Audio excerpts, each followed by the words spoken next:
जो बैठा है, जिस माहौल में बैठा है, जिस घर में बैठा है, जिस प्रारब्ध के साथ बैठा है, जिन भी कर्म प्राणी के साथ बैठा है, बेशक से बाहर से कोई भी खेल चल रहा है, कुछ भी होते दिखाई पड़ रहा है, पर अंदर में हर किसी का मन शांत रहना सीख गया है। और अशांत होता क्यों है, इसका कारण जानने की कोशिश में लग गया है। हमेशा भगवान बोलते थे कि दुनिया में लोग मांगते हैं शांति से बैठने दो, शांति से जीने दो, शांति चाहिए हमें और कुछ नहीं चाहिए। कई बार देखो तो दुनिया में सबको सब कुछ दे दो, सोना चांदी बंगला कोठी गाड़ी सब दे दो, और शांति छीन लो, चैन से उसको बैठना ना दिया जाए, उसको क्या लगेगा? उसको लगेगा सब ले लो पर मुझे शांति दे दो, मुझे कुछ नहीं चाहिए, मुझे सुकून चाहिए। आज के युग में दौड़ जो है ना, सुखों की तरफ तो है, पर भूल गया इंसान कि उसको सुकून चाहिए अंदर का। सबकी हालत एक छोटे से नादान बच्चे की तरह होती जाती है, नादान बच्चे की तरह है कि उसको जैसे नींद आ रही पर पता ही नहीं है, खींच रहा है, उसको भूख लग रही है पर पता ही नहीं है, रो रहा है, उसको एकांत चाहिए, भीड़ अच्छी नहीं लग रही है, पर समझ नहीं आ रहा मैं क्या करूं, परेशान हो रहे। ऐसा ही अपना मन था नादान, इसको चाहिए था सत्संग, इसको चाहिए थी शांति, इसको चाहिए था परमात्मा का प्यार दुलार, गुरु का ज्ञान, गुरु की समझ, इसको चाहिए ये था और चाहिए ही ये है। पर अनजान बनके दौड़ रहा है संसार की तरफ, बाहर के सुखों की तरफ दौड़ रहे हैं, पूरा जीवन निकल जाता है, दौड़ते दौड़ते आकर थक जाता है। संत ही बताता है ये मृग तृष्णा का जल है, कहाँ दौड़ रहा है तो, कहाँ जा रहा है तू ए जाने वाले, अंधेरा है मन में दिया तू जला ले। संत को, भगवंत को, सतगुरु को, ईश्वर को पता है कि तुम जहां जा रहे हो, जहां जाने की कोशिश में लगे हुए हो, वहां सुख नहीं है, वहां सुकून नहीं है। इसलिए बड़े प्यारे कोई होते हैं परमात्मा के, बार बार बोला जाता है, बड़े ईश्वर के दुलारे होते हैं कोई, जिनको सत्संग में लाके भगवान बिठा देते हैं। उस दिन भी बात चल रही थी कि मत भूलना कि तुम्हें भगवान ही सिर्फ सुनता है, और सुन के तो हंसी उड़ा सकते हैं, और सुन के तुम्हारी खिल्ली उड़ा सकते हैं, और सुन के तुम्हारी एक बात को 10 बात बना के ना जाने तुमको कितना हर्ट कर सकते हैं, परेशान कर सकते हैं। आज सुनेंगे रो रो के दुनिया वाले, पर जाके देखो हंस हंस के गाते पीछे, हंसी उड़ाते पीछे। आज नहीं तो सालों बाद देखेंगे ना, सच्चाई सामने आ जाती सबकी। पर एक सुनता है अगर तो सच में गुरु जैसा, ईश्वर जैसा हमको कोई नहीं सुन पाता। सुनने का मतलब जहां सुना के हमारी तकलीफें निकल जाए, जिसको सुना के हमारी अंदर की कलुषता मिट जाए, जिसको सुना के हमको और कुछ सुनाने की, कहीं और जाने की जरूरत ही ना लगे, और वो नाम है परमात्मा गुरु। कभी दिल से ऐसा आवाज निकली हुई, कभी दिल से ऐसा बोल दिया होगा, आरती की लाइन आती ना जैसे, विषय विकार मिटाओ पाप हरो देवा। ये लाइन भाव से कभी निकल गई होगी हम लोग के अंदर। अव्वल तो भाव से कोई गाता नहीं है। खाना पूर्ति करते हैं हम सब, पूजा पाठ क्या करते हैं, खाना पूर्ति करते हैं। गुरु जी हमेशा बोलते हैं अगरबत्ती चल रही है, जल रही है, और दिमाग कहाँ लगा हुआ है, नाश्ते में क्या बनाऊं, बच्चों को स्कूल भेजना है, जल्दी से काम हो जाए, काम पड़ा हुआ, पूजा पड़ी हुई, मंदिर साफ करने को पड़ा हुआ है, काम पड़ा हुआ, जैसे क्या हो गया काम। तो उसमें कभी कोई दिल से एक शब्द में, भाव से एक शब्द निकल गया होगा, विषय विकार मिटाओ पाप हर देवा। बहुत अच्छी लाइन लगती है उनको। ये विषय ही हमारे विष का काम करते हैं, विषय ही हमारे दुख का साधन बन जाते हैं, विषय ही हमारे तकलीफों की वजह बन जाते हैं। हमको पता ही नहीं होता, पूरी जिंदगी हम पता भी नहीं कर पाते। हमें बहुत अच्छा लगा था सबका अनुभव सुन के, भैया लोगों का अनुभव सुन के, कि एटलीस्ट हमको पता चल रहा है कि हम अभी कहाँ खड़े हैं, हमारे अंदर से कितना विकार निकला है, कितना रह गया है। हमने सत्संग तो सुना, पर सत्संग सुन के कितना अंदर गया है सत्संग हमारे, कितना बाहर रह गया है। हम सत्संग में बैठे तो हैं, पर सत्संग हमारे में कितना बैठा है ना। ये जानना भी, जांचना भी बहुत बड़ी कृपा है परमात्मा की। तो भगवान ने सुना सबको, है ना, और इसीलिए सत्संग में लाके बिठा दिया। अब सत्संग में जैसे हम लोग बैठे, गुरु के प्यार से, गुरु के दुलार से, गुरु की आवाज से, गुरु की करुणा से, उसके आशीर्वाद से, जब ये भूमि हमें नसीब, तो धीरे धीरे कितना अच्छा लगता है। जब अनुभव सुनते हैं बच्चों के तो अच्छा लगता है, क्या कि अब विषयों में मन नहीं जाता, अब कहीं घूमने फिरने में ज़्यादा दिल नहीं जाता, अब कहीं फालतू बातों में से हमारा दिल नहीं लगता। अब कोशिश रहती है, भगवान सच बात है, हम कर क्या रहे हैं, हमको करना क्या है, ये अवेयरनेस अगर आ गई ना, बहुत बड़ी बात है। हमको अच्छा लगता, हमारी पूजा रहने का संकल्प रहता, हमेशा यूथ आके बैठे। जितना बच्चे समझ सकते ना, वो बड़े नहीं समझ पाते थे, क्योंकि माया बहुत धस जाती उनके अंदर। गुरु जी हमेशा बच्चों को बहुत आगे रखते थे।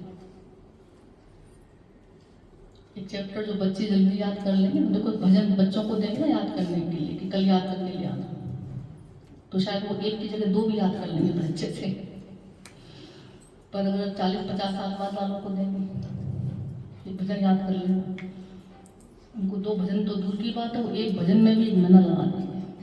वो हो सकता है, देखो जब आप लोग बैठे उनकी बात नहीं कर रहे, पर कहने का मतलब, तब तक माया अंदर धस जाती ना, चली जाती, मैं मेरा तुम्हें धस जाता है, दलदल में निकालना खींचना बहुत मुश्किल होता है। पर हाँ, मन को गिरने मत देना, इस बात से मन को मोटा ना कर लेना। मुझे हमेशा बोलते थे तुम ठान लो करना। बच्चे ने बोला ना कि 1 महीना तो क्या, 1 दिन में, 1 पल में भी तुम्हें ज्ञान लग सकता है। बोला ज्ञान लगने में कितनी देर है, तो गुरु ने कहा कि 1 मिनट का ज्ञान है ना, 1 मिनट तो बहुत दूर की बात है। बोला जितना फूल तोड़ने में देरी है, उतना भी देरी नहीं लगती ज्ञान आने में। मतलब निश्चय को पक्का करने में कितनी देरी है, सत्य का साथ करने में कितनी देरी है, कोई देरी नहीं है। पर किसके लिए देरी नहीं है, जो अंदर से चाहे उसके लिए देरी नहीं है, जो अंदर से जुट जाए, जो वाकई अपना जीवन बनाना चाहे, जो वाकई भगवान को प्रकट करके अपने को मिटाना चाहे, जो वाकई अंदर में इतना दर्द लेके जीवन में चलना चाहे, सत्संग में बैठे इतने दर्द के साथ, तकलीफों के साथ। तकलीफ मीन्स मतलब जो तकलीफ संतों को होती है, हमारी करुणा, मतलब करुणा कहेंगे, तकलीफ क्या कहेंगे उनके लिए, एक करुणा होती है संतों।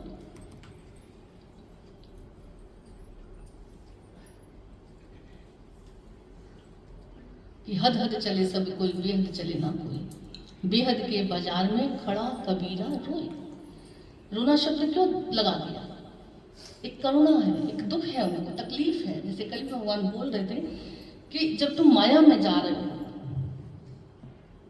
तो गुरु को पीड़ा होती है, जब तुम विषय विकारों में गिरते हो तो गुरु को पीड़ा होती है। जैसे अपने बच्चे को तुम जहर खाते देखो, फांसी लगाते देखो, चाकुओं से अपने पेट को गोदते हुए देखो, अपने भोंके चाकू को अपने अंदर ऐसे, तो तुम्हें कितनी पीड़ा होगी। तुम भोंकने दोगे उसको, मरने दोगे तो क्या? कितनी पीड़ा होगी तुम्हें। ऐसी ही पीड़ा संतों को होती है। हमारे जीवन को जब नष्ट भ्रष्ट होते देखते हैं, जब वो देखते हैं हम विषय विकारों में मर रहे हैं, तड़प रहे हैं जाने के लिए, बिलख रहे हैं वहां पे जाने के लिए, आग में कूदने के लिए हम तैयार खड़े हैं, तो संतों को बहुत दर्द होता है। रोना शब्द लगा दिया। देखो, हद हद चले कोई सब कोई, बेहद चले ना कोई। हद हद माना शरीर में रहेंगे। भगवान की पूरी वाणी बेहद से रिलेटेड है ना। हद में जो बंधे हुए, तुम शरीर में बंधे हुए, संसार में बंधे हुए, मैं मेरे में बंधे हुए, ये हद है। नाम रूप में बंधे हुए, जगत जंजाल में फंसे हुए, ये हद है। और दुनिया में इसी हद में रह के ही देखी जाए तो घुट रहा है हर इंसान। बेहद चले ना कोई। इशारा वही था कबीर का। बेहद माना परमात्मा की सृष्टि, ईश्वर का संसार बनाया हुआ, रचाया हुआ।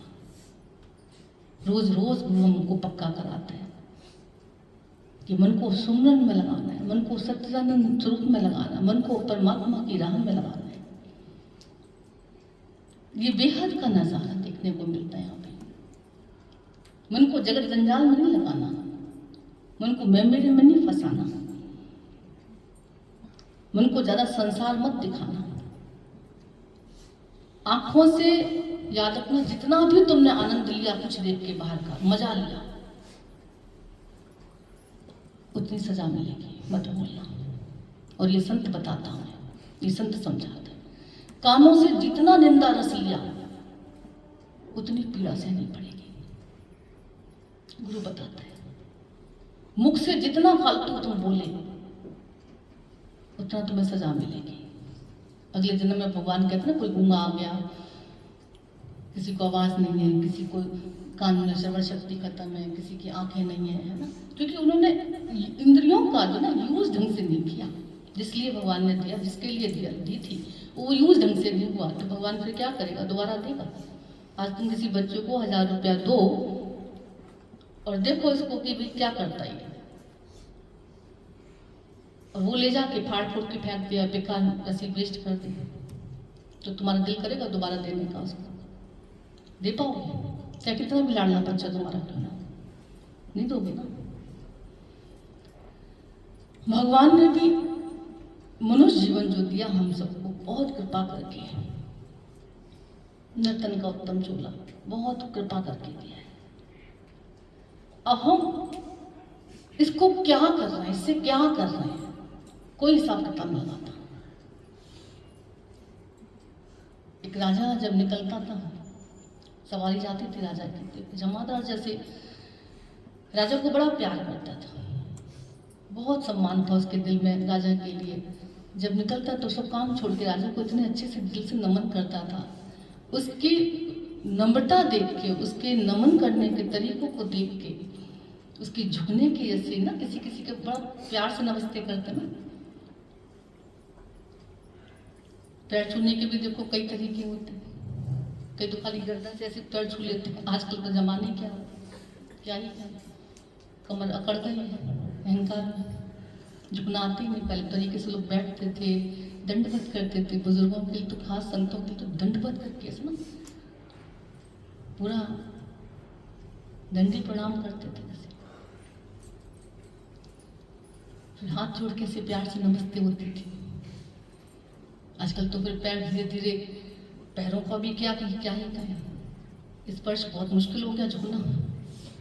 और पूरा कौन झुकी, तो घुटने तक आ गया, घुटने में खाली बस ऐसे छू के कभी कभी तो देखो बच्चे कैसे मजाक मजाक में कान पर हाथ लगा देते हैं, क्या ही कहें। तो झुकना मतलब जैसे अंदर से नम्रता छूटती जा रही, भूलती जा रही सबकी। गुरु ही झुकना सिखाते हैं, नम्रता में बोले गुरु ही हमको बैठना सिखाते हैं। अंदर से भी बाहर से भी सत्संगी अलग ही पता चल रहा है ना। अगर वाकई सत्य का संग किया तो उनकी नम्रता अलग से पता चलती है। अभी कितना अच्छा जैसे बोला कि कितना शॉर्ट टाइम पढ़ते हम सब, आज धीरे धीरे सबको पता चलने लगा कि ये गलत है, क्रोध करना गलत है, मोह करना गलत है, विकारों में पढ़ना गलत है, विषयों में जाना गलत है। ये सब मेरे नुकसान वाले काम है, बचने की कोशिश करना है। तो ये कितनी जल्दी जिससे समझ में आ रही है बात, अगर तो कितनी बड़ी गुरु की कृपा, ईश्वर की कृपा हम सबके ऊपर बरस रही है। जितना जो ज़्यादा समझ में आ जाए, जिसको भी जितनी जल्दी समझ में आ जाए, कृपा है भगवान की बहुत जबरदस्त। तो राजा उसकी नम्रता ऐसे नमस्ते करने के, जैसे जो देखता था नमस्ते करने का स्टाइल था उसका, बड़ा खुश था। एक बार राजा को लगा कि ये बहुत, चलो जमादार है, कूड़ा वूड़ा उठाता है, इतनी गंदी डलिया लेके चलता है, मैं सोने का थाल इसको देता हूँ। राजा ने बड़े खुश होकर उसको सोने का थाल दे दिया। अब सोने का थाल दिया, बड़े खुश हो गए महाराज, वो शुक्राना है, बहुत बलिहारी राजा के ऊपर, बलिहार गया। दूसरे दिन क्या देखा उसने कि उस सोने के थाल से, राजा के दिए सोने के थाल से वो जमादार उसमें कचरा भर रहा है, सोने के थाल में गंद डाल रहा है। अब राजा की सवारी जब निकली, राजा ने देखा ये क्या किया, सोने के थाल में गंद डाल रहा है, कूड़ा उठाने के लिए मैंने इसको सोने का थाल दिया, इसको तो सोने के थाल की कीमत कदर ही नहीं पता, इसको तो वैल्यू नहीं पता इसकी। अब बताओ, जितने बैठे हम सब, काफी टाइम हो गया सत्संग सुने हुए हम सबको, सच्ची सच्ची दिल पे हाथ रख के जवाब देना कि क्या राजा उसको दोबारा सोने का थाल दे पाएगा? नहीं दे पाएगा, सबको पता है। या राजा को लगेगा ठीक है, भाड़ में जाए, सोने का क्या कर रहा, थाल का मुझे क्या मतलब, मुझे तो हाथ तो जोड़ लेता है, मुझे क्या लेना देना। भले ही उसको प्यार करेगा, भले उसकी तारीफ करेगा, भले ही झुक जाएगा उसके प्यार पे, राजा बेशक से सराहना करेगा उसकी, पर दोबारा सोने का थाल शायद नहीं दे पाएगा उसको। और देगा भी अगर तो 1000 बार डांट टपट के समझा के देगा कि बेटा अगर दोबारा देख लिया मैंने तुझे ना इसमें गंद उठाते हुए देख लिया, दोबारा कभी नहीं दूंगा। ऐसे ही गुरु भी हम सबको आके प्यार से उस सोने की थाल की जीवन की कदर करवाता है कि भगवान ने बहुत तुम्हारी किसी पूजा पाठ पे रीझ के, किसी नम्रता स्वभाव में रीझ के, कभी भक्ति भाव में रीझ के भगवान ने तुमको बहुत ही कृपा करके मनुष्य जीवन दिया। इस मनुष्य जीवन से तुमने क्या किया? हर इंद्रियों से तुम्हारे क्या अंदर जा रहे हैं?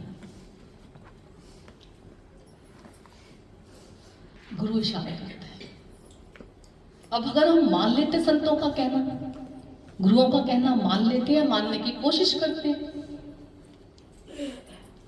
तब भी बड़ी बात है, तभी बड़ी बात है। अभी कितने लोग आके कहते हैं पहले आंखों से हम पता नहीं क्या क्या देखते रहते थे, क्या क्या देख के ऐसे कर्म बनाते रहते थे, पर आज अगर मन जाता भी है तो फिर पुनः वापस लेके आते हैं कि नहीं गुरु ने क्या कहा, भगवान देखो। कितने लोगों को ऐसा लगता है हाथ खड़े करना, दिल से हाथ खड़े करना, समझ से सोच समझ कर, जबरदस्ती कि आंखों से गंध देखते देखते बच गए है ना, वापस लाके फिर भगवान दिखाने की कोशिश करते, बहुत बड़ी कृपा है।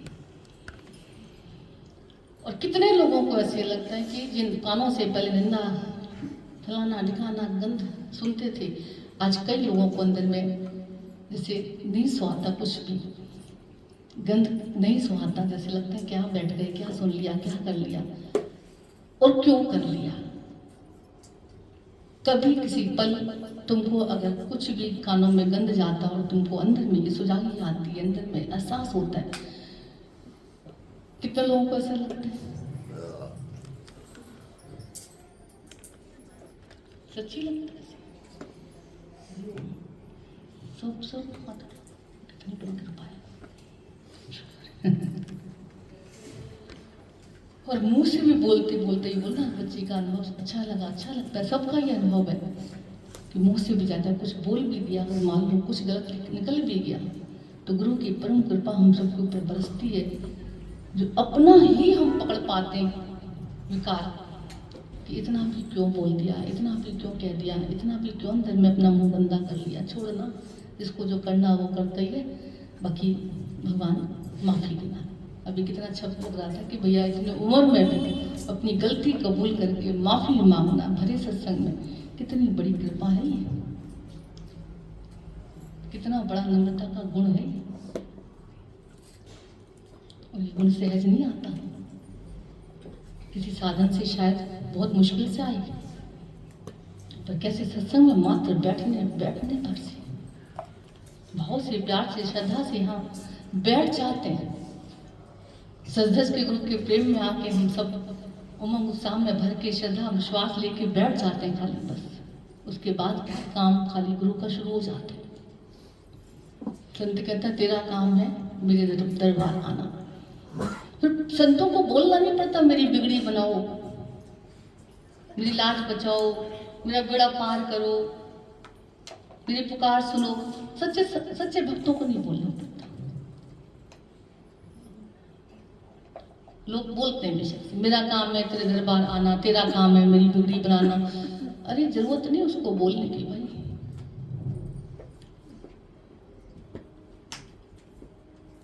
सत्संग मात्र मिलने के भाव जैसे उठते हैं कि मेरे को सत्संग जाना है, हमको तो लगता है सुबह से तुम्हारे पुण्य उदय होने शुरू हो जाते हैं। याद रखना, गोपियों के पास और कुछ नहीं था, केवल कृष्ण प्रेम। वो सस्ती संवरती, पहनती, ओढ़ती, करती, धरती, जो भी कुछ काम हो रहा है सब कृष्ण अर्पण हो रहा है, सब भगवान कृष्ण के लिए कर रहे हैं। जो भी हो रहा है सब कन्हैया के लिए हो रहा है। अभी कितना अच्छा लग रहा था कि गृहस्थियों के लिए ज्ञान जीवन में उतारना असंभव कार्य है। जीवन परमात्मा के निमित्त होके निकालना असंभव कार्य है। ईश्वर की भक्ति में रहना, हर कदम पे परमात्मा को आगे रख के चलना, परमात्मा परायण होके जीवन अपना चलाना बहुत मुश्किल है आज के युग में। खास चारों तरफ माया का प्रकोप, वहां गुरु ने अपनी छत्र छाया में हम सबको बिठा के इतने प्यार से उस ईश्वर तत्व से जोड़ा है, उस ईश दर्शन से हमको जोड़ा है।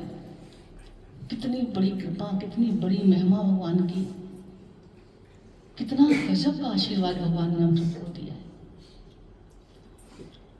तो गुरु ने कहा ये नर्तन को तुम चोले को जो लेके तुम बैठे हो, लाके बस यहाँ रख दो सत्संग में भाव से बिठा के। उसके बाद तो फिर गुरु का कार्य होता है तुमको प्यार से हाथ पकड़ के बेहद की तरफ लेके जाते, जहाँ दुनिया बर्दाश्त नहीं कर पाती है, पर जो चल देता है उसके आनंद की, उसकी खुशियों की, उसकी शांति उसके ऊपर बरसने लग जाती, उसको मांगनी नहीं पड़ती,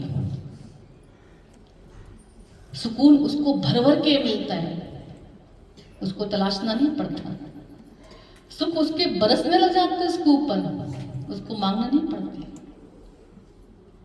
संतों से हम सब शांति मांगने जाते हैं, सुख मांगने जाते हैं, आनंद मांगने जाते हैं। इसका मतलब क्या हुआ?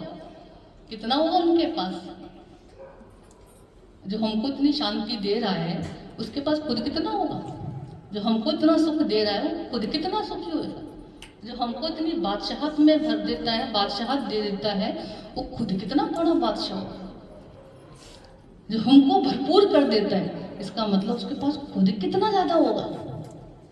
कभी एहसास किया इस बात का? तो वो भरपूर है। अगर उसके पास सब कुछ है अगर, तो उससे पहले उसके पास क्या है? ईश्वर तत्व है, सत्संग है, जो गुरु हम सबको रोज कराता जाता है। यहाँ बैठकर ही हम सब बेहद का आनंद ले पाते हैं, हर जगह ईश्वर का दर्शन कर पाते हैं, हर जगह भगवान की महिमा को देख पाते हैं, हर कदम पे उसके प्यार को फील कर पाते हैं। और तू ही तू करते करते हमारी मैं मरती जाती है। तंबूरा बन के बोला, कितना तंबूरा जब बजता है तो कितना सुखदायी ऐसा लगता है ना, कानों को रस देता है। जब कोई भाव से कलाकार बजाता है ना, तो वो सुख प्रदान करता है। जब कोई भक्त भगवान को तू ही तू करता है ना, एक भक्ति का तंबूरा लेके जब मीरा एक तारा लेके जब चली, उसमें ईश्वर ही ईश्वर का खाली गुणगान होता था। ईश्वर नाम का, कृष्ण प्यार का एक स्वर निकलता था, जिसके आगे तानसेन तक भी हाथ जोड़ के खड़े हो गए। राजा भी आके हाथ जोड़ के खड़ा हो गया। अकबर जैसे ने भी हाथ जोड़े। पर जब मैं ही में मेरा ही मेरा मैं ही मैं हूँ, वो बकरे की गर्दन देखो कैसे हलाल होता है, देखते हो? जब वो मैं करते हैं कैसे हलाल किया जाता है, कैसे मारा जाता है, काटा जाता है। तो हम सब भी ऐसे कट रहे थे, ऐसे ही मर रहे थे। जब मैं कर रहे थे तो ऐसी पल पल दुख सह रहे थे। तो गुरु के प्यार ने, गुरु के ज्ञान ने, गुरु की दिव्य समझ ने हम सबको उस मैं के जहर से हटा के तू ही तू है इस अमृत का दान दे दिया। हरि नाम का तंबूरा बजता रहता है। बाहर से बेशक से कुछ भी हो रहा है, भले घर में सारी सार समार हो रही है, सब कुछ होता है, नोट भी गिनते इन हाथों से, काम भी होते इन हाथों से, कान संसार को सुनते भी हैं, आंखें संसार को देखती भी हैं, मुख संसार का कुछ बोल भी लेता है अंदर से, पर फिर भी एक अंदर वाला जो है वो आंखों से हरि नाम, हरि दर्शन करता है, कानों से हरि नाम सुनता है, मुख से भगवान का नाम उच्चारण करता है। और जब ये ऐसे होना शुरू हो जाता है, संसार वाले तुमको क्या रिजल्ट दें, क्या बोले, इससे फर्क नहीं पड़ता। तुम्हारे अंदर यहाँ बैठ के गहरी शांति का एहसास होने लग जाता है। सुकून मिल रहा है मुझे, शांति मिल रही है मुझे, सुख मिल रहा है मुझे, ऐसा अनुभव होने लग जाता है। बाहर की प्रारब्ध तुम्हारी कैसी है, बाहर की किस्मत में तुम्हारी क्या लिखा हुआ है, शरीर की प्रारब्ध तुम्हारी जो भी है, उससे कोई फर्क नहीं पड़ता। पर अंदर ये आवाज आती रहती है, भगवान मेरे जैसा बादशाह, मेरे जैसा भाग्यशाली, मेरे जैसा तेरा प्यार पाने वाला कोई शायद होगा। कितना अच्छा लगता है। तो सबको यहाँ बैठ के सुख, सुकून, शांति मिल रही है। कोई ऐसा तो नहीं है कि मुझे नहीं मिल रही, सबको तो मिल रही है। सब हाथ उठा देते तो मैं भी हाथ उठा ही देता हूँ, शर्मा शर्मी। कोई ऐसा तो नहीं है, देखो हम सबको भरे सत्संग में बोलते हैं। कोई हो तो बेशक से बता देना। बहुत खजाने दिए हमने, भर भर के खजाने भरे पड़े सुख, सुकून, शांति के। तो बात कर लेना, गुरु का दिया हुआ बहुत खजाना है अपने पास। लुटाते लुटाते बोला कभी कम नहीं हो रहा है, और दिनों दिन बढ़ते ही जा रहा है, और बढ़ता जा रहा है। दिन दिन होत सवायो पायो जी मैंने राम रतन धन पायो। यही धन अपने पास गुरु का दिया हुआ, जो जो भी इसको लेता जाता है सब तृप्त मस्त मुक्त होते जाते हैं। तो हमेशा अंदर में ये लेके चलते चलना, ठीक है। हर किसी को सुख, सच्ची और सुकून और शांति की जरूरत है। मत भूलना कि तुम्हें संसार में किसी चीज की जरूरत है, और विश्वास रखना जिस चीज की तुमको जरूरत होगी, ये निराकार की महफिल है, परमात्मा का प्यार है, गुरु की गोद है। विश्वास रखना, तुमको जिस चीज की जरूरत होगी तुम्हें वो सब भगवान देगा, देता आ रहा है, दे रहा है और देता रहेगा। किन किन को विश्वास है ऐसा? भैया हमारी बातों पे ना जाने दो, हम तो पागल हैं, हम तो बोल देते हैं। तुम सबको विश्वास है, सबको? अयो सच्ची? फिर तो ताली हो जानी चाहिए।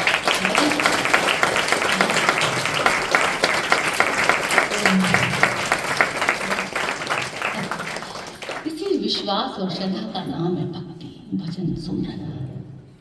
ठीक है, करते चलना बस।